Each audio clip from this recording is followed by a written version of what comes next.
তো সবাই কেমন আছো? আশা করি সবাই একদম ফিটফাট আছো।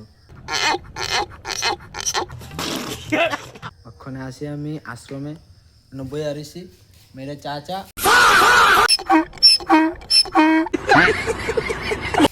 और एक चाचा मैं बाबा टिल्लू और एक छोटे भैया सुना गो আমার और माई। তো এখন আশ্রম বই আরিসি করে আমি কই আজকে সারাটা দিন বৃষ্টি। अच्छा একটা দেড়টা দুইটার থেকে বোধ আরম্ভ হয়েছে, একটু মানে একটু আকাশটা একটু বালা করছে। অক্ষণ পুরো সাইডের দিকে রোদ আছে, একদম পুরো ফর্সা আছে অক্ষণ সাইডের দিকে। क्या बात है सर, क्या बात है सर।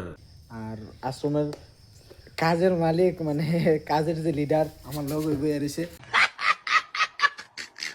আজকে বৃষ্টির লেগে সকাল থেকে কাজ করতে পারছে না, কালকে অবশ্য কাজ করতে পারছিল, কারণ কালকে প্রথম দিয়ে কাজ করছে, তারপরে বৃষ্টি নামছে, বৃষ্টির ভিতরে অফ আছিল। তো আজকে প্রথম থেকে বৃষ্টি লেগে কাজ অফ। তো উফে দেখাইতেছে, তোমরা ভিডিওটা ক্লিপটা দেখো। এদের মধ্যে ঢালাই দেওয়ার লিগে মোটামুটি সিঁড়িও কইরা লাইছে, এখন কেমনে জানি এটা একটু ভিতরে গেছে, এটা আবার ঠিক করতে লাগবো। তো উপরে দেখো রোডের কাম মোটামুটি কমপ্লিটের দিকে। বৃষ্টিটার লেগে কাজটা পুরোটা কমপ্লিট হইতেছে না। তোমরা একটু ঠাকুরের কো যাতে বৃষ্টিটা কয়েকটা দিন অফ করে রাখে, তারপর তাড়াতাড়ি ডালাইটা দেওয়া লাগবো। তো এইটার লেগে তারা ভালো করে কাজটা করতে পারতেছে না, কারণ বৃষ্টির মধ্যে তো কাজ করা অসম্ভব। বৃষ্টির মধ্যে বইয়া বইয়া রোডের কাজ মোটামুটি শেষ, আর কয়েকটা দিন ভাই আছে, আর একদিন কি 1.5 দিন করলে মোটামুটি কমপ্লিট হয়ে যাবো গা। তো আবার দেখা হইতেছে পরের ভিডিওতে, সবাই ভালো থাকো।